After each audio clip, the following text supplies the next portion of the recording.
पुढील कार्यक्रम प्रसारित करणारे आहेत जॉयसमेर मिनिस्ट्रीचे मित्र आणि भागीदार.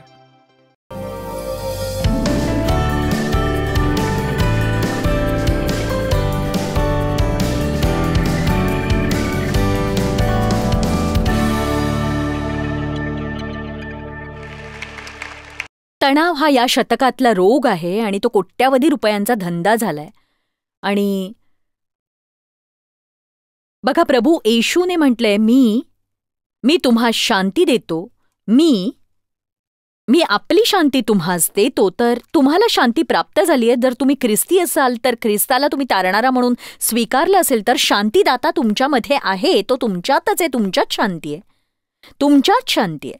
काल तुम्हाला एका वादळाचं उदाहरण दिलं होतं. वादळ चालू असतं तेव्हा पृष्ठभागावरचं पाणी हे लाटांमुळे सातत्याने असं उसळत असतं खूप वरखाली. पण बघा, खोल समुद्रात मात्र पाणी अगदी शांत असतं, अगदी निश्चल असतं.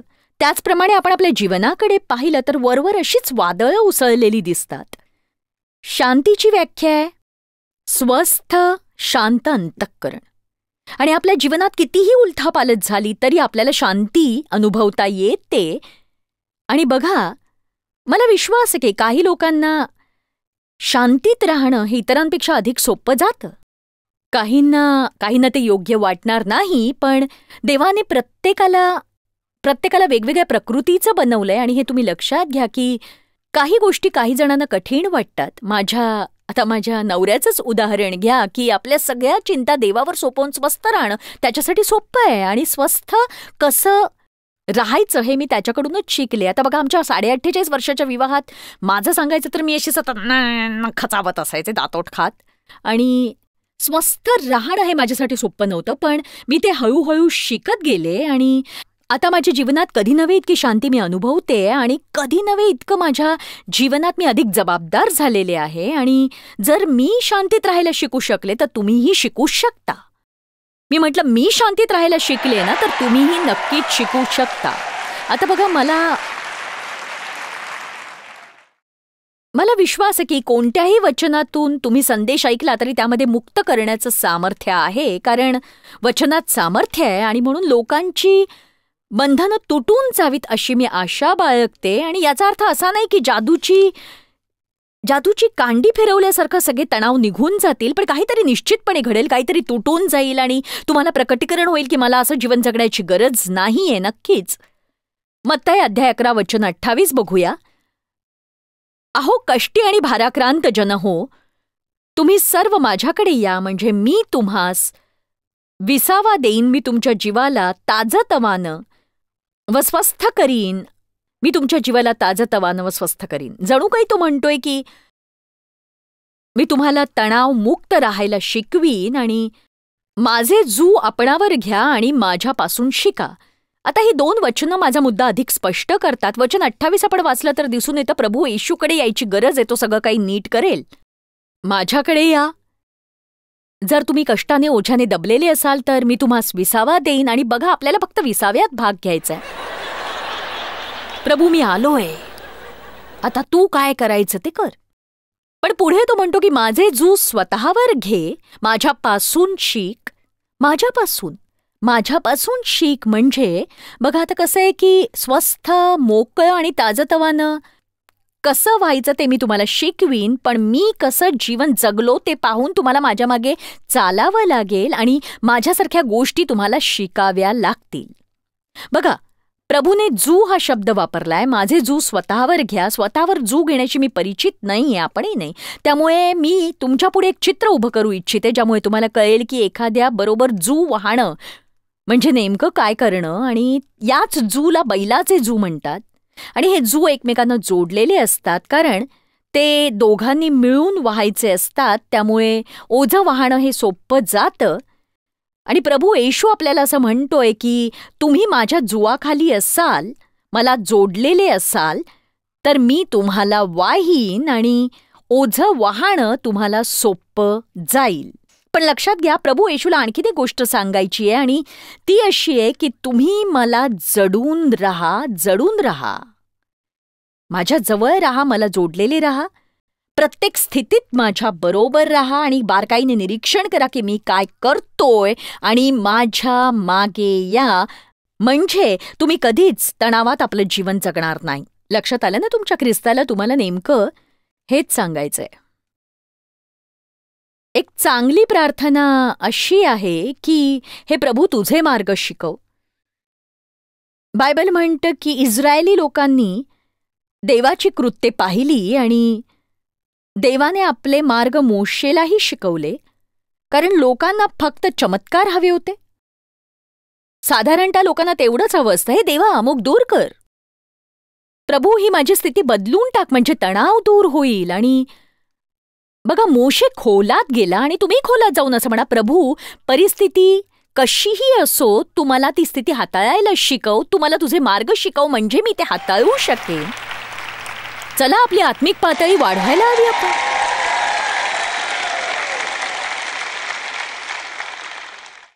मी कालच म्हटलं होतं की मी माझ्या जीवनातला बराचसा काळ इतरांना बदलण्याच्या प्रयत्नात घालवला आणि मी अनेक वर्ष देवला बदलण्याच्या प्रयत्नात घालवले. तुम्हाला तुमची सगळी मुलं आवडतात पण त्यांची व्यक्तिमत्व नेहमीच आवडतात असं होत नाही. आणि बघा आम्हालाही मुलं झाली आणि त्यांचे काही गुण मला आवडत नव्हते. ज्या गोष्टीचा मला त्रास व्हायचा ती गोष्ट काय होती माहिती, ती माझ्यासारखीच गोष्ट होती, स्वभाव. त्यामुळे मी सततच त्यांना बदलण्याचा प्रयत्न करायचे आणि मी देवला बदलू पाहिजे, मुलांना बदलू पाहिजे, सेवाकार्य बदलू पाहिजे, प्रयत्न प्रयत्न प्रयत्न प्रयत्न. पण काही फरक पडला नाही, कशानेच फरक पडला नाही. पण देवाला माझ्या सभोवतालची प्रत्येक गोष्ट बदलायची नव्हती. आणि बघा तुम्हाला निराश करण्यासाठी मी म्हणत नाही, पण देवाला सभोवतालचं सगळं काही बदलायचं नसतं, तुम्हाला बदलायचं असतं. काय बघा देवाला तुमचं हृदय बदलायचं असतं.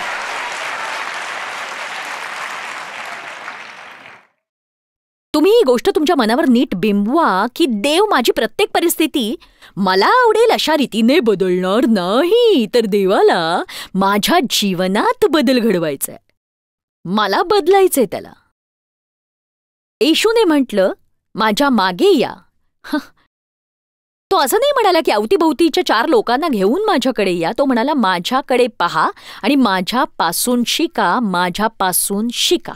आता हा सुंदरसा संदेश पुढे नेण्यापूर्वी परमेश्वराने माझ्या मनावर आज सकाळी जे ओझं ठेवलं ते काही लोकांसाठी देवापासून आलेला हा संदेश असं मला वाटतं. आणि आज सकाळी आराधनेला मी बसले होते, देवाने हा मौल्यवान विचार माझ्या मनात आणला आणि मला वाटलं की हा विचार मी उत्तेजन देण्यासाठी घ्यावा आणि नंतर तो माझ्या शिक्षणात घेण्याचा विचार केला. काही वेळ आपण स्तोत्र 32 कडे वळूया. पहिली 5 वचनं दोष आणि दंडाविषयी. मला वाटतं की देवाची इच्छा आहे की मी तुम्हाला दोष आणि दंडाविषयी शिकवावं, कारण इथे असे बरेच लोक आहेत ज्यांना स्वतःविषयी सतत दोषी वाटत राहतं आणि ते स्वतःला दोषी समजत राहतात. आणि ही भावना इतकी जबरदस्त असते की काही लोकांना स्वतःविषयी वाईट वाटल्याशिवाय बरं वाटतच नाही त्यांना. मी सुद्धा अशी होते. मी स्वतःला दोष देत वाढले कारण माझे वडील नेहमी माझं शोषण करायचे, त्यामुळे माझ्या मनात नेहमी दोषभावना होती. माझी पापं मी कबूल केल्यानंतरही मला दोषी वाटत राहायचं. आणि यात बघा यात तणावासारखं काही नव्हतं. आता नीट ऐका, माझ्या बाबतीत काहीतरी चुकीचं घडलंय अशी भावना बाळगून फिरण्यासारखं तणावयुक्त दुसरं काही असूच शकत नाही, नक्कीच नाही. देव तुमच्यावर रागावलाय आणि तो तुमच्यावर प्रसन्न नाही, अशा प्रकारची व्यर्थपणाची भावना माझ्यात होती. आणि याची आज देवाने मला जाणीव दिली, म्हणून तणाव कसा हे शिकवते मी तुम्हाला. आणि हा पहिला मुद्दा की जर तुम्हाला नीट कळला नाही तर सगळं मुसळ केरात जाईल. म्हणून तुम्ही हे समजून घ्या, कारण तुमच्या दोषभावना तशीच कायम राहील मग. आणि मग तुम्हाला स्वतःविषयी इतकं वाईट वाटेल की तुम्ही काही चांगलं करू शकणार नाही. मला आठवतंय देवाने एकदा मला प्रेशर कुकरचं उदाहरण दिलं होतं. मी लहान होते तेव्हा लोक ते किती वापरत असतील ते मला माहीत नाही, पण माझी आई मात्र कुकर वापरायची. आणि मी तुम्हाला सांगते ते असं उग्र असं भांडं होतं. ती त्याच्यात काहीतरी ठेवायची आणि वरून झाकण लावायची, ते सील करायची, मग ते उघडत नसायचं, मग ती वर लहानशी शिट्टी लावायची आणि त्यातून वाफ येऊन मध्ये मध्ये कुकरच्या शिट्ट्या व्हायच्या. आतलं अन्न शिजत असताना कुकर असा हलत असायचा आणि मला आठवतं की माझी आई मला सारखं ओरडत राहायची, हात लावू नकोस, हात लावू नकोस, हात लावू नकोस. माझी अवस्थाही त्या प्रेशर कुकर सारखीच होती. माझ्या मनात बऱ्याच गोष्टी अशा चाललेल्या असायच्या सतत. आणि मी किती आध्यात्मिक दिसत असले किंवा किती वेळा चर्चला जात असले तरी या गोष्टी अशा खतखतत असायच्या माझ्या मनात. काय चुकलं, मी सगळं काही का नीट करत नाही, काय करते मी कशाविषयी बोलते कळतं ना, तुम्ही फार निरागस चेहरे करून बसलाय. आणि मग माझा भडका व्हायचा, लोकांकडून घरी येईपर्यंत मी फार निरागस असायचे आणि एकदा घरी आले की मग मी कशाविषयी बोलते ते लक्षात आलं ना. कोणत्याही क्षुल्लकशा गोष्टीवरून माझा इतका भडका उडायचा कारण मी नेहमी तणावाखालीच असायचे. मला वाटायचं माझ्या परिस्थितीमुळे हे होतंय, पण खरं तर माझ्या मनात जे काही चाललेलं असायचं त्यामुळे हे व्हायचं. आणि मग जर कुणी कशावरूनही मला छेडलं किंवा मी माझ्या परिस्थितीमुळे वैतागले तर माझा असा अगदी भडका उडायचा आणि माझी अवस्था त्या प्रेशर कुकर सारखी होती. आणि म्हणून मी सांगते की आपण पुढील गोष्टी शिकण्यापूर्वी या जुन्या गोष्टी आज इथेच सोडून द्यायला हव्यात आणि त्याच चुका वारंवार वारंवार वारंवार तुम्ही करत राहू नका. मी तुम्हाला सांगते, आपण सगळेच अपरिपूर्ण मनुष्य प्राणी आहोत, त्यात मीही आलेच आहे. आणि म्हणूनच तर प्रभू येशू या जगात आला. आणि आपल्यापैकी कोणीही व्यक्ती अशी नाही जी सगळं काही योग्य प्रकारे करू शकेल. एक दिवसही नाही. या सभेला येईपर्यंत आपण सगळे पाप करत होतो.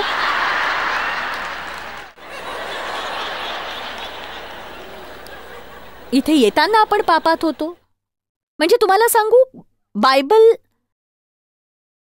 शब्दाने, कृतीने आणि विचाराने घडणाऱ्या पापांविषयी बोलत असतं. बघा, मी म्हणू शकत नाही आज माझे विचार चांगले, पण प्रभू कृपेने मी त्यांना दूर सारू शकते. बघूया स्तोत्रसंहिता 32. आता हे कुणासाठी तरी आहे, कुणासाठी तरी अनेक लोकांसाठी जे टीव्हीवरून पाहतायत. आपण हे वाचूया. स्तोत्रसंहिता 32 वचन 1. ज्यांच्या अपराधांची क्षमा झालीये, ज्याच्या अपराधाची क्षमा झालीये, ज्याच्या पापांवर पांघरूण घातले गेले आहे, तो पुरुष धन्य, तो पुरुष धन्य. ज्याच्या हिशेबी परमेश्वर अनितीचा दोष लावत नाही व ज्याच्या मनामध्ये कपट नाही, तो मनुष्य धन्य. जेव्हा मी गप्प राहिलो तेव्हा सतत कण्ह्यामुळे माझी हाडे जीर्ण झाली, कारण रात्रंदिवस तुझ्या हाताचा भार माझ्यावर होता, तुझ्या हाताचा भार माझ्यावर होता. उन्हाळ्याच्या तापाने सुकावा तसा माझ्यातला जीवनरस सुकून गेला आहे. थांबा आणि विचार करा. तुम्ही तयार आहात का? वचन 5. मी माझे पाप तुझ्याकडे कबूल केले आणि मी आपली अनिती लपवली नाही. मी आपले अपराध परमेश्वराजवळ कबूल करीन, म्हणजे प्रत्येक पापाची कबुली देईन असे मी म्हणालो. तेव्हा तू मला माझ्या पापदोषाची क्षमा केलीस.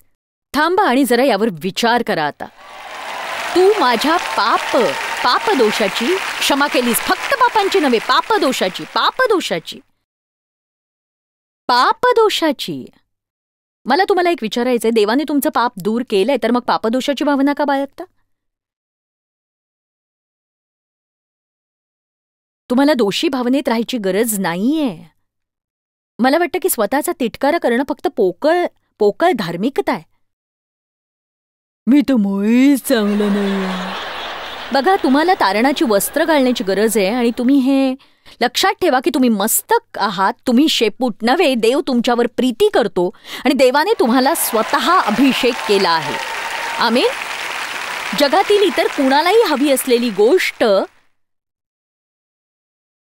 तुम्हाला मिळालीये म्हणून तुम्ही स्वतःविषयीचा तुमचा दृष्टिकोन योग्य ठेवायला सुरुवात केली नाही तर तुमच्या जीवनातला तणाव दूर होणार नाही. आणि बघा, जर तुम्ही स्वतःचाच तिटकारा करत असाल तर स्वतःबरोबर तुम्ही समेट केलात तर बरं होईल. कारण जिथे तुम्ही जाल तिथे तुमचं मन जातच, नाहीतर सगळ्या गोष्टी या कठीण होत जातात. खरंच कठीण. आमेन. कुणाला याची गरज आहे का सांगा? कुणाला तरी नक्कीच गरज असेल. बघा, जेव्हा येशूने म्हटले माझ्याकडे या, माझ्यापासून शिका, तेव्हा त्याला जी पहिली गोष्ट शिकवायची होती ती ही की त्याच्या पापक्षमेचा लोकांनी स्वीकार करावा आणि दंडाज्ञेखाली जगू नये. बघा, तणाव हाताळण्यासाठी प्रभूंनी 4 गोष्टी केल्या. तुम्ही म्हणाल येशूला तणाव होता? बघा, तो त्याविषयी बोललाय. तो जिथे कुठे जायचा लोक त्याला मारून टाकायला पाहिजे. आणि त्या यादीकडे मी तुम्हाला पुन्हा नेणार नाही. तर बघा, यहुदाने त्याला चांदीच्या 30 रुपयांना विकलं. पेत्राने त्याला नाकारलं. वाईट दिवस माहिती आहेत ना आपल्याला, तो माहीत नाही.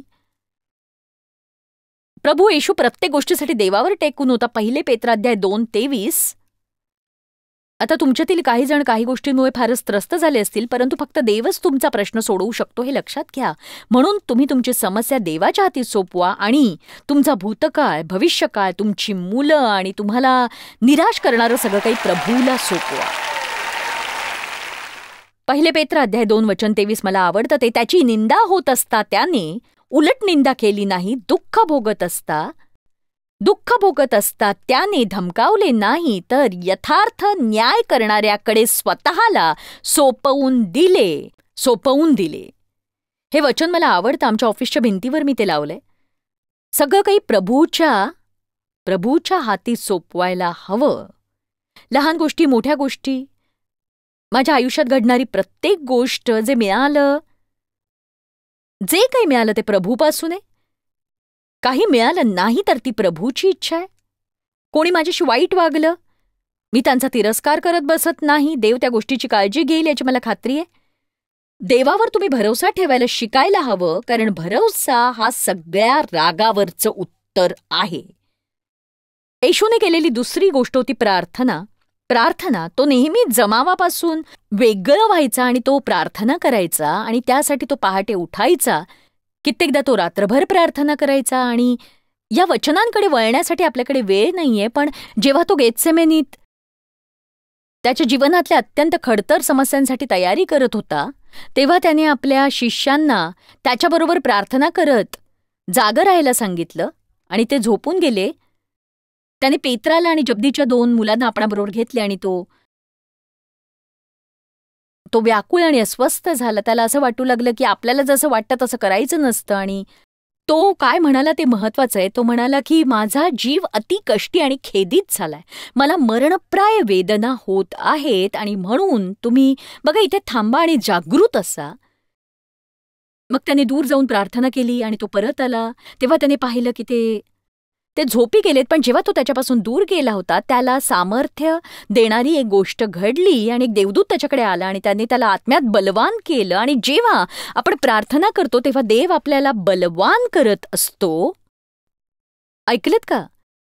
देव आपल्याला सामर्थ्य देत असतो. आपल्यातल्या त्रास देणाऱ्या गोष्टी प्रार्थनेमुळे नेहमीच दूर होतात असं होत नाही. बऱ्याचदा देव आपल्याला शक्ती देतो आणि चांगल्या वृत्तीने त्यातून बाहेर पडायला तो आपल्याला मदत करत असतो.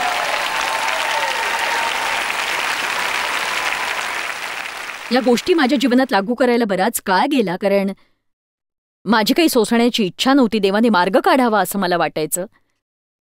आमेन. आणि तणावाचा लोट सोसण्यासाठी प्रभू येशूने जी तिसरी गोष्ट केली ती होती योग्य वेळी शांत राहणं. योहान अध्याय 14:30. येशूने म्हटले, यापुढे मी तुमच्याबरोबर फार बोलणार नाही, कारण जगाचा अधिकारी येतो तरी माझ्यावर त्याची काहीच सत्ता नाही. त्याच्यामधील कुठलीच गोष्ट माझ्यामध्ये नाही आणि त्याचा कोणताच अधिकार माझ्यावर नाही. आता या वचनावर मी पुष्कळदा शिकवलं तरी मला ते आश्चर्यकारक वाटतं. यशया 53 बायबल म्हणतो, वधण्यास नेत असलेल्या कोकराप्रमाणे तो गप्प राहिला, अगदी गप्प. कितीदा तरी आपण हे वचन वाचतो. बायबल असं का म्हणतं याची जराही आपल्याला कल्पना येत नाही. जेव्हा बघा तुम्ही दबावाखाली असताना तेव्हा तुमचं तोंड बंद ठेवणं कठीण असतं. पण आपण हे शिकायला हवं.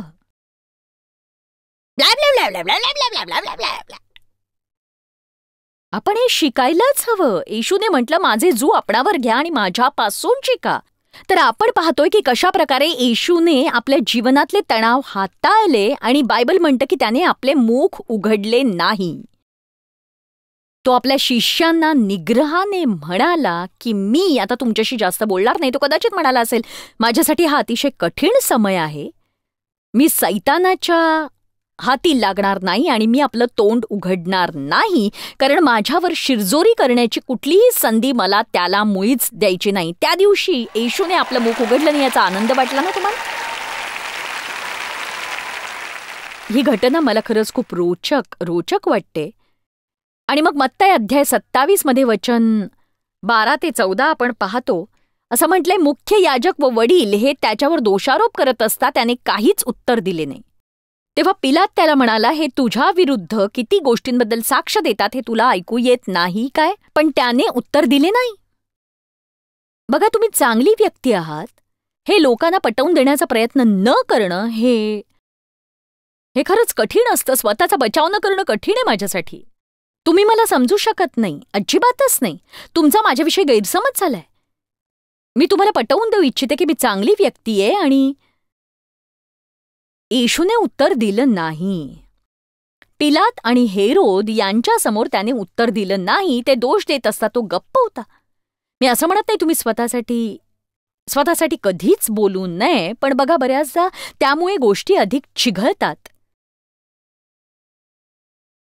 तर येशू वधस्तंभावर होता. चकित करणारी गोष्ट ही की प्रभू येशू वधस्तंभावर 6 तास होता जवळपास. या वेळेदरम्यान तो जे शब्द बोलला ते ग्रीक भाषेत एकूण 41 शब्द आहेत आणि इंग्रजी भाषेत एकूण 51 शब्द होतात.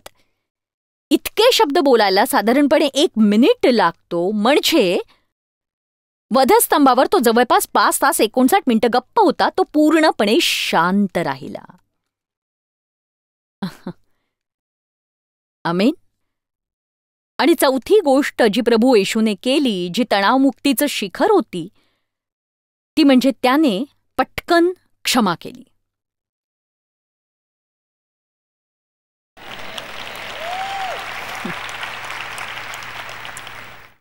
ठीक आहे, मी तुम्हाला एक सूचना करू इच्छिते. जर तुम्हाला तणावयुक्त जीवन जगायचंय तर मग स्वतःला सहजपणे दुःखी करून घ्या आणि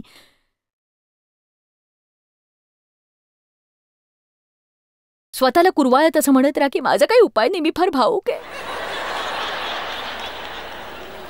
मी फार फार फार भावूक व्यक्ती आणि माझ्या भावना लगेच दुखावल्या जातात. हे सगळं थांबवा तुम्ही.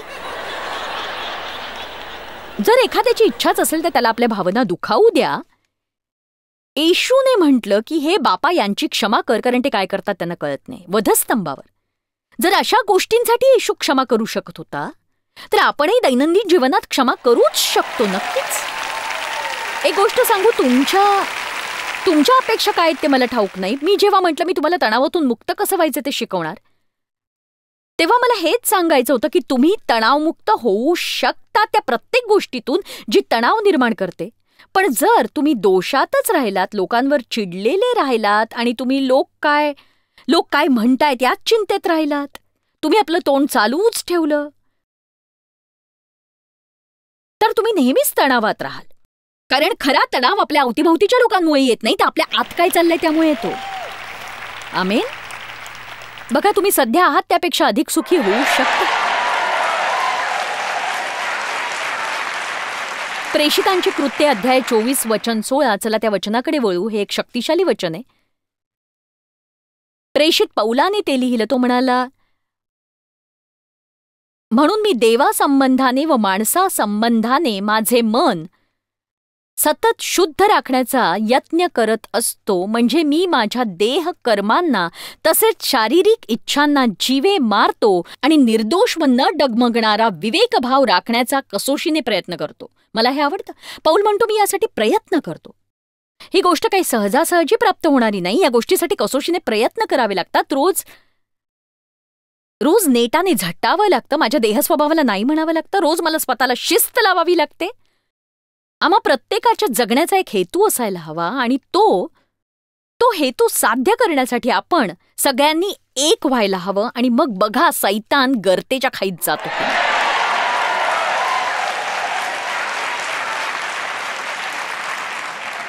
आणि प्रत्येक वेळी जेव्हा तणाव आपल्या मार्गात येईल तेव्हा आपण म्हणायला हवं की नाही नाही नाही नाही नाही नाही, पूर्वी तणावात राहिलो, आता नाही राहणार.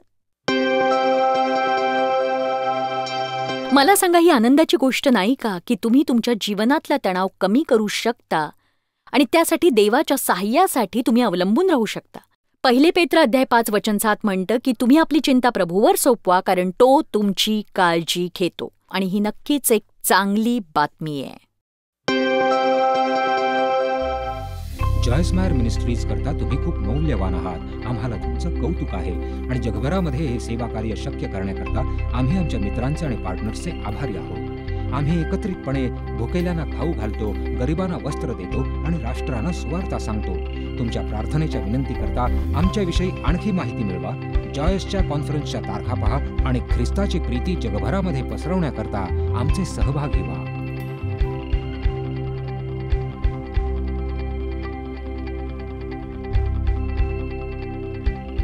याचा सर्व खर्च जॉयस मायर मिनिस्ट्रीचे मित्र आणि भागीदार करत आहेत.